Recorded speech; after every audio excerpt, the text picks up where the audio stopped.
इस वक्त आप देख रहे हैं वॉइस ऑफ इंडिया टीवी। मैं हूं आपके साथ नेहा। अपडेट की बात करें तो बात करते हैं देश के मौसम की जानकारी के बारे में। असम में मूसलाधार बारिश से जगह जगह लैंडस्लाइड से आफत मची हुई है।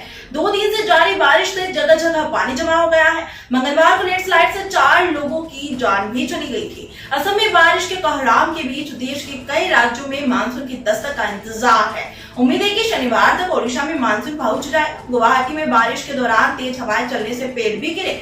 ऑटो पर पेड़ गिरने से वह क्षतिग्रस्त हो गया, उसे बुलडोजर से हटाया गया। असम की राजधानी गुवाहाटी में लगातार दूसरे दिन अलग अलग स्थानों हो रही बारिश के कारण शहर के अधिकतर हिस्सों में पानी भरने से रास्ते बंद हो गए हैं। भूस्खलन की वजह से मलबे का ढेर लगने के कारण गीतानगर, सोनापुर, काला पहाड़ और निजारपाड़ा इलाके में रास्ते बंद हो गए हैं। बारिश से प्रभावित इलाकों में तैनात एनडीआरएफ और एसडीआरएफ के जवान बाढ़ में फंसे लोगों को बचाने और उन्हें राहत सामग्री मुहैया कराने के लिए नावों का इस्तेमाल कर रहे हैं। मंगलवार से यहाँ बिजली नहीं है। पीने का पानी का टैंकर बाढ़ प्रभावित क्षेत्रों में भेजे गए हैं। जिला प्रशासन ने लोगों से अपील की है कि वे जरूरी काम होने पर ही अपने घरों से बाहर निकले।